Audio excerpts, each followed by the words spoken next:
Hoje nós vamos tratar de um aspecto bastante relevante com relação à antecipação dos efeitos da tutela, que é a estabilização da antecipação dos efeitos da tutela. Como é sabido, se houver um perigo na demora do provimento jurisdicional, é possível que o autor pleiteie que o juiz antecipe os efeitos daquilo do que está sendo pedido para que ele decida. Então, se existe um perigo, demonstrando que aparentemente o autor tem direito, o juiz pode liminarmente antecipar os efeitos da tutela. Até aí, sem grandes novidades, já é um instituto conhecido já há 2 décadas no nosso direito. O interessante é que, acabando com o processo cautelar, o legislador permite que a petição inicial, onde se pleiteie a antecipação dos efeitos da tutela, seja uma petição bastante simplificada, colocando apenas os elementos necessários para que o juiz identifique essa probabilidade do direito, bem como o perigo da demora na prestação da tutela jurisdicional. Demonstrando esses elementos básicos, o juiz, verificando a urgência, ele antecipa então os efeitos da tutela para resguardar o direito do autor, deferindo um prazo para que o autor complemente a sua petição inicial. Muito bem, a parte interessante dessa nova disposição do Código, tratado do artigo 300 ao artigo 303 do novo CPC, é que o réu citado do processo e intimado da medida antecipatória, ele pode recorrer através de agravo de instrumento.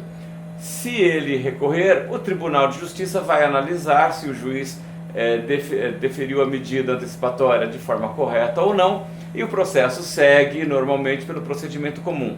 O autor vai complementar a petição inicial, o réu vai contestar a ação, produção de provas, sentença. Mas se o réu não agravar de instrumento aquela decisão interlocutória do juiz que antecipou os efeitos da tutela, aquela decisão se estabiliza, não precisa mais continuar o processo, não depende de prova, o autor não precisa nem mesmo complementar a petição inicial.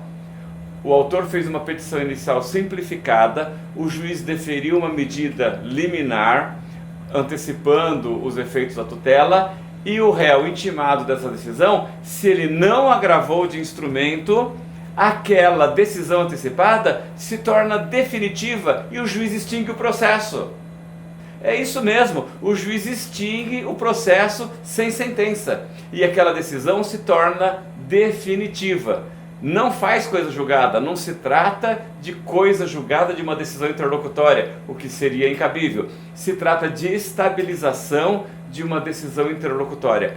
A ação termina, o processo é extinto e aquela medida que o juiz deferiu liminarmente, pelo fato do réu não ter agravado de instrumento, ela se estabiliza e se torna definitiva. Nossa, mas como faz então para modificar isso? Se o réu quiser modificar, ele precisa propor uma outra ação. Aí é uma ação do réu contra o autor, pleiteando exatamente a anulação, a modificação, a revogação dessa medida que foi deferida. Então é o réu que vai ter que promover uma ação, provando, demonstrando que o autor não tinha direito, que aquela medida foi injusta, e o juiz então poderá proferir uma sentença revogando, modificando, extinguindo a medida que havia sido deferida. O interessante é que existe um prazo de 2 anos para que o réu proponha essa nova ação.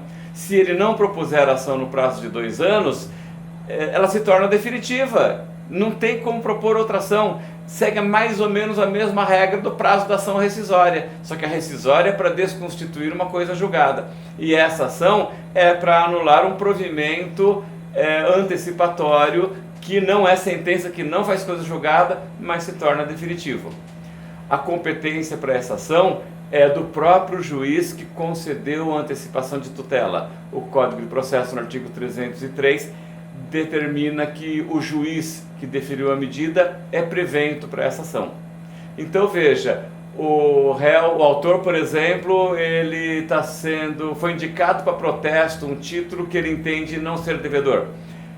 Como é bastante comum, entra com uma ação com o objetivo de declarar que não deve e pede como antecipação dos efeitos da tutela, a sustação liminar do protesto. Perfeito. O juiz liminarmente, então, determina que o cartório não proteste o título e determina a citação do réu.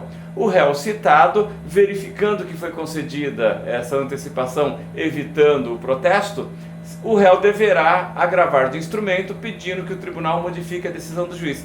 Se o réu não fizer isso, não adianta nem contestar, e em sede de contestação o juiz não vai apreciar, por não ter recorrido da decisão interlocutória, aquela decisão se estabilizou e não se fala mais nada, não vai ser possível protestar e não vai ter declaração de que o autor não deve.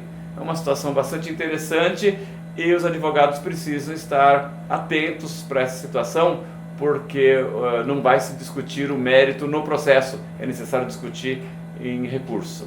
Espero que todos tenham entendido a nossa colocação. Até a próxima.